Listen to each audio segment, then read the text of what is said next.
নমস্কার বন্ধুরা, food lover চ্যানেলে সবাইকে স্বাগত জানাই।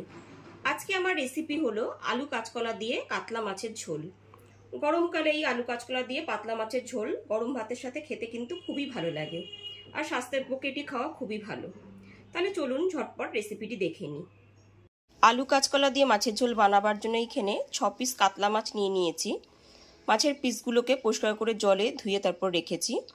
এরপর এতে লবণ আর হলুদ গুঁড়ো দিয়ে ম্যারিনেট করে নেব। সমস্ত মাছের পিসগুলোকে কিছুটা পরিমাণ লবণ আর হলুদ গুঁড়ো দিয়ে মেখে নিয়েছি। এরপর কিছুক্ষণের জন্য ঢেকে রেখে দিলাম। গ্যাসের উপর একটা কড়াই বসিয়ে কড়াইটা খুব ভালো মতো গরম করে নিয়েছি। এরপর এতে দিয়ে দিচ্ছি 4 টেবিল চামচ সর্ষের তেল।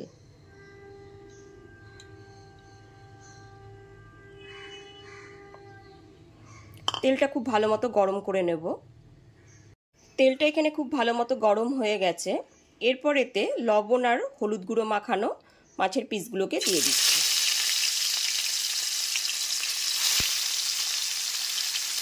মাছের পিসগুলো দেওয়ার পর গ্যাসের ফ্লেমটা হাইতে করে মাছগুলো এপিট ওপিট করে লাল করে ভেজে নেব।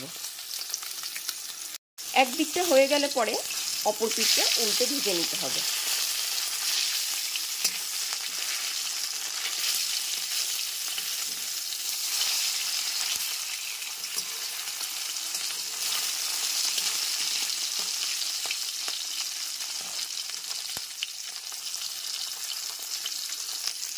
মাছের পিসগুলোকে এইরকমভাবে একটু উল্টে পাল্টে লাল করে ভেজে নিতে হবে।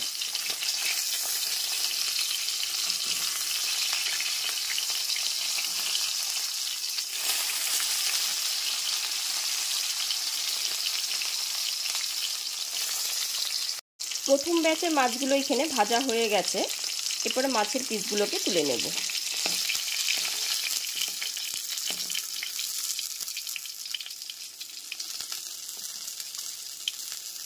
ঠিক একই রকমভাবে সমস্ত মাছের পিসগুলোকে লাল করে ভেজে নেব। দ্বিতীয় ব্যাচের মাছগুলো আমি লাল করে ভেজে নিয়েছি। এবার মাছগুলোকে তুলে নেব। সমস্ত মাছের পিসগুলোকে এপিট ওপিট করে লাল করে ভেজে নিয়েছি। এবার মাছগুলোকে তুলে নেব।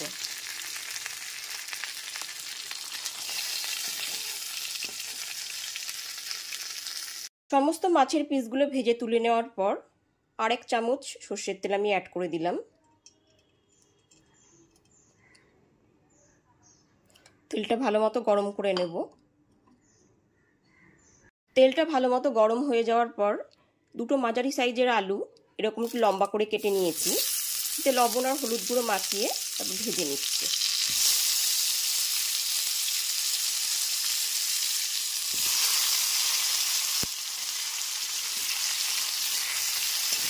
গ্যাসের ফ্লেমটা মিডিয়ামে রেখে আলুগুলোকে ভেজে নেব।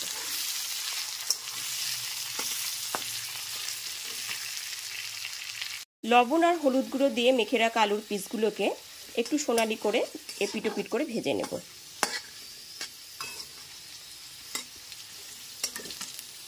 সমস্ত আলুর পিসগুলো এখানে ভাজা হয়ে গেছে। এবার কড়াই থেকে তুলে নেব। আলুগুলো ভেজে তুলে নেওয়ার পর ওই একই তেলের মধ্যে এবার দিয়ে দেবো কাঁচকলার টুকরো। দুটো কাঁচকলাকে আমি লবণ হলুদ গুঁড়ো দিয়ে আগে থেকে মেখে রেখেছি, এটা দিয়ে দিলাম। কাঁচকলার পিসগুলো আলুগুলোর মতন লম্বা করে কেটে নিয়েছি। গ্যাসের ফ্লেমটা মিডিয়ামে রেখে কাঁচকলাটাকে ভেজে নিতে হবে।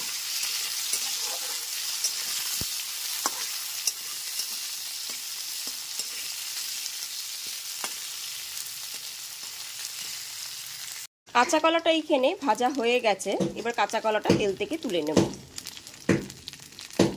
কাঁচা কলার টুকরোগুলো ভেজে তুলে নেওয়ার পর ওই একই তেলের মধ্যে ফোড়নে দিয়ে দিচ্ছি 1/2 টিস্পুন গোটা জিরে আর একটা শুকনো লঙ্কা।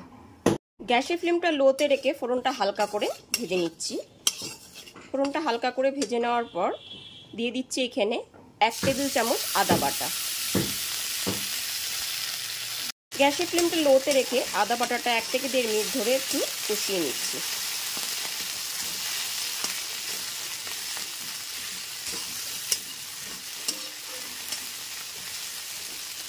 আদা বাটাটা কষিয়ে নেওয়ার পর এর মধ্যে 1 টিস্পুন হলুদ গুঁড়ো দিয়ে দিলাম, 1 টিস্পুন জিরের গুঁড়ো দিয়ে দিচ্ছি, আর 1 টিস্পুন কাশ্মীরি লঙ্কার গুঁড়ো দিয়ে দিলাম। এরপর এর মধ্যে সামান্য একটু জল দিয়ে দিলাম।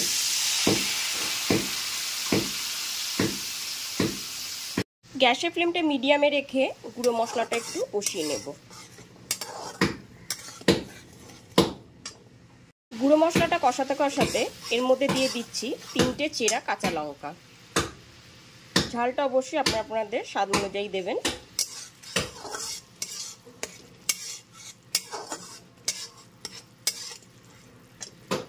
গুঁড়ো মশলাটা এখানে কষানো হয়ে গেছে, মশলাটা থেকে তেলও রিলিজ হয়ে গেছে।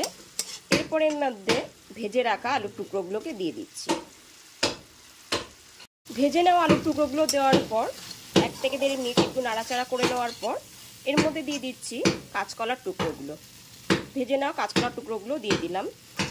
আলু আর কাঁচকলাটা খুব ভালো মতো মশলার সাথে একবার কষিয়ে নিচ্ছি। আলু আর কাঁচকলার টুকরোগুলো খুব ভালো মতো কষিয়ে নেবার পর এর মধ্যে দিয়ে দিচ্ছি 1 বাটি পরিমাণ জল। আমি এখানে 1 বাটি পরিমাণ জল দিয়ে দিয়েছি, তবে আপনারা যদি খুব বেশি পাতলা ঝোল রাখেন তাহলে আর একটুখানি জল অ্যাড করে দেবেন। এরপর এর মধ্যে দিয়ে দিচ্ছি স্বাদ মতো লবণ, আর দিয়ে দিচ্ছি 1/2 টিস্পুন চিনি। চিনি আর লবণটা খুব ভালো মতো মিশিয়ে নিচ্ছি। চিনি আর লবণটা খুব ভালো মতো মিশিয়ে নেওয়ার পর ঝোলটা 1 থেকে 1.5 মিনিট ফুটিয়ে নেব। ঝোলটা 1 থেকে 1.5 মিনিট ফুটিয়ে নেবার পর এতে মাছের টুকরোগুলো দিয়ে দিচ্ছি। ভেজে নেওয়া সমস্ত মাছের পিসগুলোকে দিয়ে দিচ্ছি।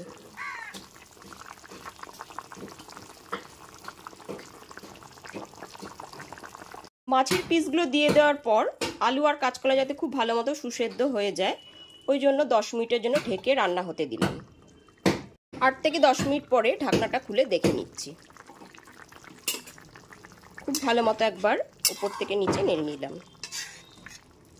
এখানে আলু আর কাঁচকলাটা খুব ভালো মতো সুসেদ্ধ হয়ে গেছে, আমি চেক করে নিচ্ছি। এরপর এর মধ্যে দিয়ে দিচ্ছি 1 মুঠো ধনেপাতা কুচি।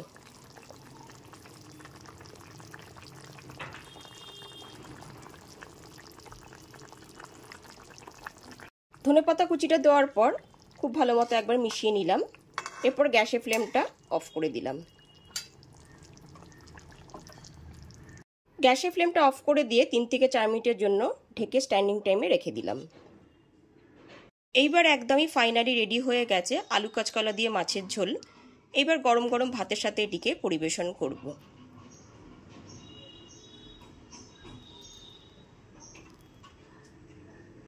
আমার রেসিপিটি ভালো লাগলে অবশ্যই একটি লাইক, কমেন্ট আর বন্ধু বান্ধবদের সাথে শেয়ার করবেন। আর আমার চ্যানেলে যদি নতুন বন্ধু হয়ে থাকেন তাহলে অবশ্যই চ্যানেলটি সাবস্ক্রাইব করে বেল বাটনটা প্রেস করে দেবেন, তাহলে সমস্ত ভিডিও নোটিফিকেশন সবার আগে আপনার কাছে পৌঁছে যাবে। আজ তাহলে এই পর্যন্তই, আবার হাজির হয়ে যাব নতুন করে রেসিপি নিয়ে। সবাই খুব ভালো থাকবেন, সুস্থ থাকবেন, ধন্যবাদ।